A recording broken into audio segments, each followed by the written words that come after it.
د جنت ازغن لار داستان ډیرو قدرمنو اوریدونکو سلامونه نیکی هیلې او احترامات مې ومنئ. قدرمنو اوریدونکو د جنت ازغن لار داستان دوهمې برخې ته مو زه سمیع الله ایوبي هرکلی کوم. دا هم تاسې او دا هم د جنت ازغن لار داستان دوهمه برخه. امید لرم چې تر پایه پورې را سره واورئ. خو نن د عظام فکر د پخوا په څیر په درس کې نه بلکې ټول فکر یې هغه کتاب کې و چې د شپې مهال یې لوستلی و او انتظار یې کاوه چې کله به ماښام شي تر څو یو ځل بیا له هغه کتاب سره یو ځای شي. ټوله ورځ د همغه کتاب لوستلو ته انتظار و. کله چې ماښام شو عظام له ډوډۍ خوړلو وروسته سمدستي پورته او د خوب خونې پر لور روان شو. تور رنګه کتاب یې راواخیست، لومړی یې مچ کړ او بیا یې په لوستلو پیل وکړ. عظام د دې کتاب داسې معتاده شو لکه څنګه چې په دې زمانه کې ډیموکراټان د هندي سریالونو معتاد دي. د دې کتاب له مطالعې وروسته عظام یو اسلام پال شو. د ده سره څو تنه نور ټولګیوال چې ده به د سیرت الصحابه کیسې ورته کولې اسلام پال او په جهادي فکر سنبال شول. عظام چې کله ښوونځی خلاص کړ د مصر هېواد الازهر پوهنتون د شریعتو پوهنځی یې انتخاب کړه. عظام د کلک عزم څښتن اسلام پال او د جهادي فکر لرونکی زلمی و.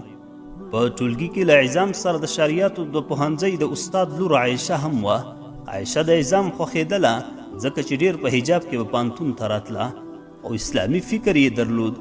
د عایشې هم عظام له دې امله خوښ و چې دیندار او حیاناک هلک و. عظام په ټولګي کې جلا او ځانګړي خویونه درلودل. هغه به کله کله په ټولګي کې پر ډیموکراسۍ خوره توندې نیوکې کولې او پر ډیموکراسي نظام به یې ریشخند واهه. یو ورځ د اسلامي سیاست پوهنې استاد اسلامي نظام تشریح کاوه. عظام د درس په منځ کې له استاده وپوښتل، استاده وبخه دا کوم اسلامي نظام چې ته یې موږ ته تشریح کوې دا اوس د نړۍ په کوم هېواد کې شته او که نه؟ استاد ورته وویل نه بچیا، له بده مرغه له عثماني امپراتورۍ وروسته په هیڅ اسلامي هېواد کې بیا خلافت نه دی راغلی. عظام استاد ته وویل الله دې وکړي چې بیا داسې نظام راشي. استاد ورته وویل الهي امین. هو بچیا، اسلامي نظام خو د ټولې نړۍ په ګټه دی خو افسوس چې څوک پرې نه پوهیږي. عظام د پوهنتون په اخر کال نه عایشې سره واده وکړ. یو کال له واده وروسته د عظام زوی پیدا شو چې نوم یې خالد پرې کېښود. یو ورځ عظام د پوهنتون دورې د اسلامي سیاست پوهنې استاد پوښتنې ته ورغی.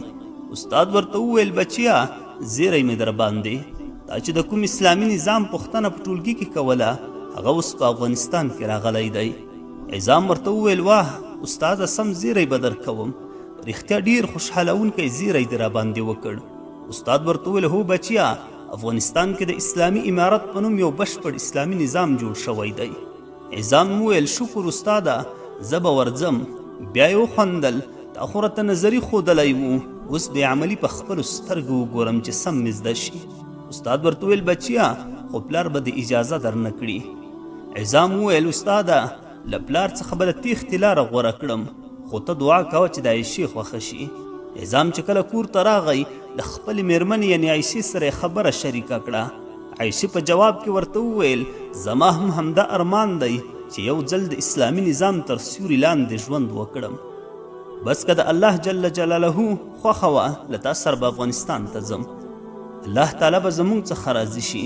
عظام او عایشې له خپل کوچني زوی خالد سره یو ځای افغانستان ته روان شول. پلار چې خبر شو چې عظام له خپل کوره تللی دی سمدستي د عظام کور ته چې د پلار کور ته یې مخامخ ورغی.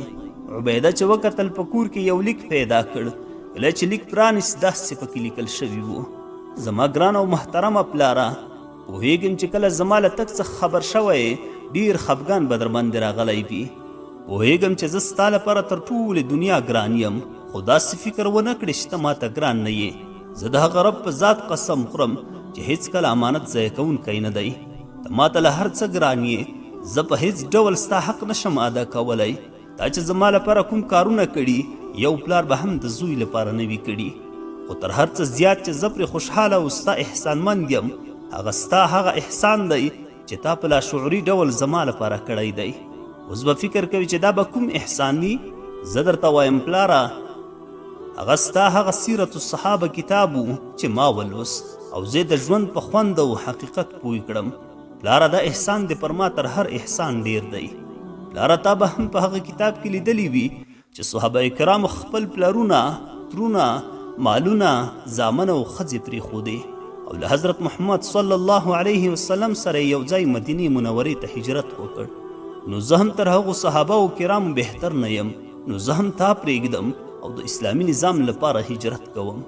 او ته هم تر هغه صحابه کرامو بهتر نه یې چې د اسلام لپاره یې اولادونه بایلل. ته هم د اسلام لپاره ما له لاسه ورکړه. لاره بیا هم د ځمکې او اسمانونو په پالون کې قسم یادوم، که مې ماشوم زوی خالد او ګرانه میرمن نه راسره راتللی، هغوی به مې هم د اسلامي نظام لپاره پریښي وای. ګرانه پلاره، د دې پر ځای چې ویر او خفګان وکړې، په لوړ سر او خوشحالۍ ګرځه او د الله تعالی شکر ادا کړه چې زوی د اسلام لپاره لاړ، او په هر مجلس کې په ما فخر کوه، دعاګانې کوه او په هغه رب دې سپارم چې ابراهیم علیه السلام یې په اور کې وساتو. والسلام علیکم ورحمت الله. ستا ګران زوی عظام. پلار یې د لیک تر لوستلو وروسته سمدستي لاس پورته کړ او داسې وویل: الله تعالی، زه ستا شکر ادا کوم چې ماته دومره غیرتي زوی راکړ. عظام او کورنۍ په دوهمه ورځ د کندهار په هوایي ډګر کې له تیارې راښکته شول. کله چې د افغانستان خړه فضا او د خټو سپېره کورونه ولیدل، عظام عایشې ته د ډاډ ورکولو په هدف وویل: عایشې مه خفه کېږه، که ستا ژوند دلته سخت وي، زه کولی شم تا بیرته مصر ته ستنه کړم، هلته به د خالد روزنه هم وکړې. عایشې ورته وویل: عظامه، هېڅکله دا فکر مه کوه چې ښځې د عقیدې او غیرت له پلوه تر نارینهو کمزوري دي. خپه نه شې، زه هم ستا له عمله نه یم راغلی، بلکې غواړم تر څو د اسلامي نظام تر سیوري لاندې ژوند وکړم. عظام او عایشه له هوایي ډګر څخه د راوتلو پر مهال په همدې خبرو بوخت وو چې له ښي خوا یو سپین افغان چې په عربي پوهېده په عایشې غږ وکړ: خورې، د څه لپاره دې سپېره افغانستان ته راغلی یئ؟ دا خړه فضا او خاورینو کورونو کې تاسو څه لیدلی دي چې خپلې ماڼۍ او عصري ژوند پرېږدئ او دلته راځئ؟ دا ژوند خو ستاسې عصري ژوند ته هیڅ هم نه دی.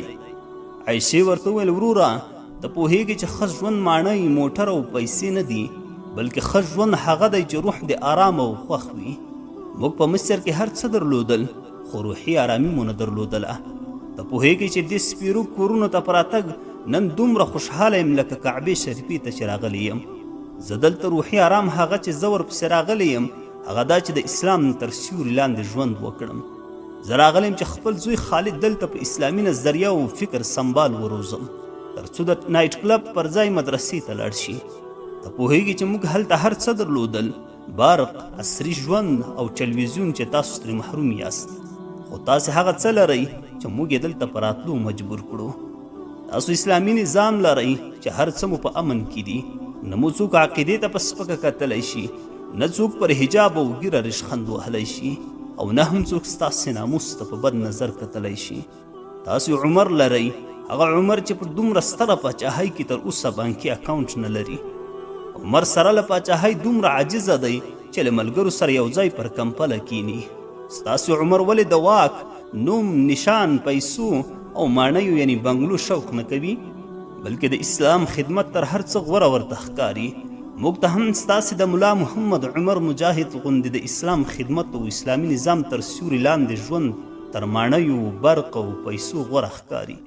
موږ د الله تعالی لپاره هجرت کړی او امید دی چې الله تعالی به یې راڅخه قبول کړي. عظام د عایشې د هرې خبرې په اورېدو چې د عایشې د کلک عزم او هوډ ښکارندویي کوله ډېر خوشحاله کېده او په زړه کې د الله تعالی شکرونه ادا کول چې رب په دین مینه میرمن ورنصیب کړې ده. د عایشې د خبرو له ختمېدو وروسته سپین ږیری افغان عظام ته د بلد او شناخته دوست په څېر کلکه غاړه ورکړه او ښه راغلاست یې ورته ووایه. عظام هم حیران شو چې دې سړي د نږدې قریب او دوست په څېر ستړي مشي ورسره وکړه، ځکه سپین ږیری سړی له شکل او څېرې څخه هم افغان معلومېدو، جامې او رنګ یې هم بیخي مصریانو ته نه وي ورته. عظام له ستړي مشي وروسته سپین ږیري ته وویل: بابا، ډېره بخښنه غواړم، سفر مې زیات ستړی و، دماغ یې راته ستړي کړي، زما څخه هېر شوی یې او ډېره بخښنه غواړم، لومړی ځان راوپېژنه. سپین ږیري سړي وخندل: تا زه ونه پېژندم؟ عظام ورته وویل: نه، باور وکړه، زه هم د شرم احساس کوم چې ولې رانه هېر شوی یې، خو لږ نقل راکړه، کیدای شي بیا دې وپېژنم. سپین ږیري ورته وویل: زه ستا ورور یم.